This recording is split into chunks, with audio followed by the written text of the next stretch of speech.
ना कोई राजा ना कोई तानाशाह, भारत को चलाता है एक ही किताब, संविधान। 1947 में आज़ादी के बाद भारत को एक मजबूत सिस्टम चाहिए था। तभी डॉक्टर भीमराव अंबेडकर और उनकी टीम ने मिलकर बनाया भारत का संविधान। ये संविधान हमें देता है हमारे अधिकार, जैसे बोलने की आज़ादी, बराबरी का हक और न्याय, और साथ ही दिखाता है हमारी जिम्मेदारियां भी। सोचिए, अगर संविधान ही ना होता तो ना बराबरी हो पाती, ना इंसाफ हो पाता, ना सही नियम ले पाते।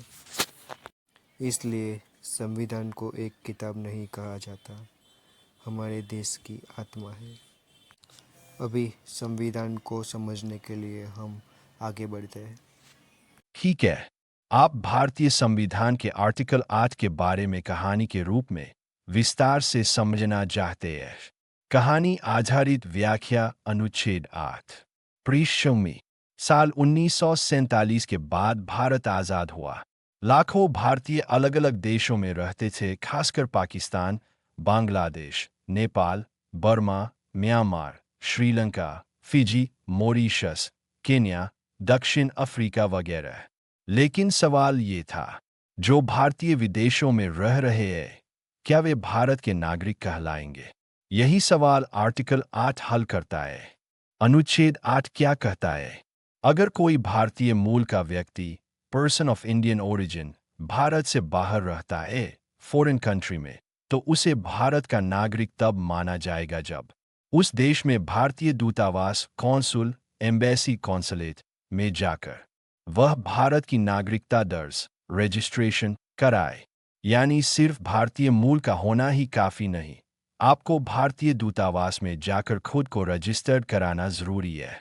कहानी रामलाल की दुविधा। रामलाल का जन्म 1935 में फिजी में हुआ। उसके दादा भारत, उत्तर प्रदेश से काम करने फिजी गए थे। 1947 में भारत आज़ाद हुआ।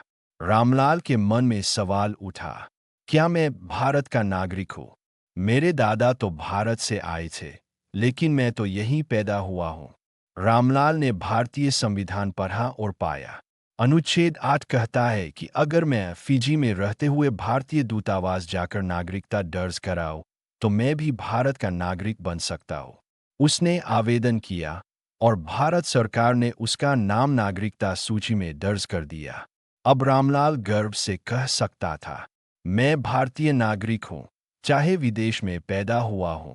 गहराई से समझे, आर्टिकल 8 विदेश में रहने वाले भारतीय मूल के लोगों को भारत का नागरिक बनने का अधिकार देता है। पर यह स्वचालित नागरिकता नहीं है, बल्कि रजिस्टर्ड नागरिकता है। इसे संविधान ने इसलिए जोड़ा क्योंकि लाखों भारतीय मजदूरी या व्यापार के लिए विदेशों में बस चुके थे, लेकिन वे भारत से भावनात्मक और सांस्कृतिक रूप से जुड़े हुए थे। सरल उदाहरण: सत्यजीत साउथ अफ्रीका में रहते हैं, इंडियन ओरिजिन। अगर दूतावास में नाम दर्ज कराएंगे भारत के नागरिक, अगर नाम दर्ज नहीं कराए वे भारत के नागरिक नहीं माने जाएंगे।